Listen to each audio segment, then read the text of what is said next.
So let me take a minute before I talk about the kind of entrepreneurial lessons and sum this up by saying, well, okay, this is where we are. I put up that kind of wide 2003 slide and painted not such a pretty picture.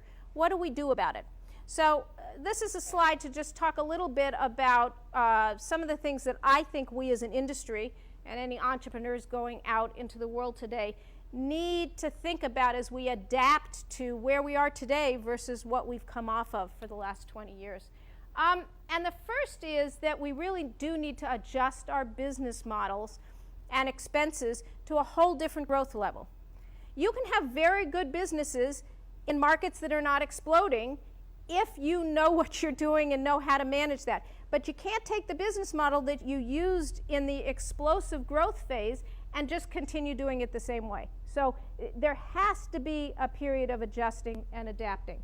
All over the valley, venture capitalists are going into boardrooms and saying, cut the burn rate, cut the burn rate. That's kind of the favorite mantra today as boards are sitting around the table. Sometimes you need to cut the burn rate, and I just said adjust the business model.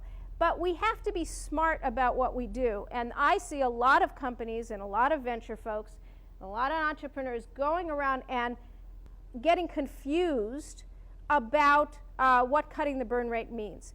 Sometimes it's better to cut your losses than bleed to death. So you need to take a look and say, can I afford to run this business at critical mass?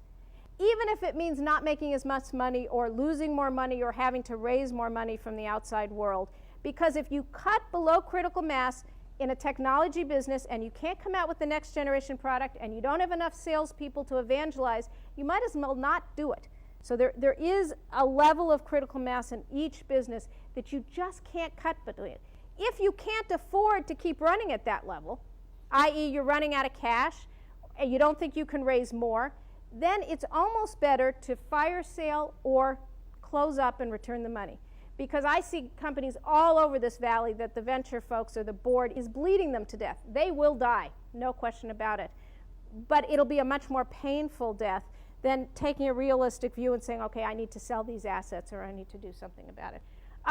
Look for areas of incremental growth. There's still too many people that only want the home run.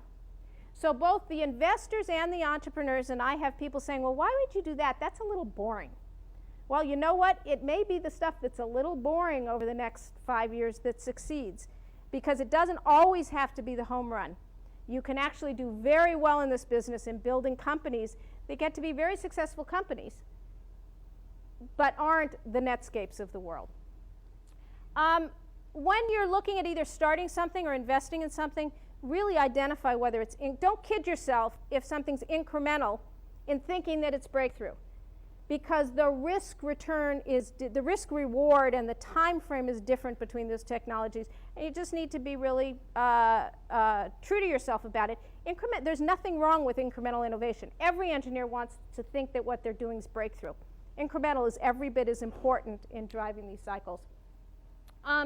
It's really clear that a different kind of leadership is required in this time than what we've come off of. And you know, I hope as the people here in the class go out into the world, you really need to think about this. What the management that needs to catch on to the right up elevator and hang on tight and make the right decisions as it's going up, that's a different type of skill set than one it takes to manage through a down cycle or a flat cycle, which is really about tight execution and really about a level of flexibility and navigating through the hurdles that are putting up in front of you.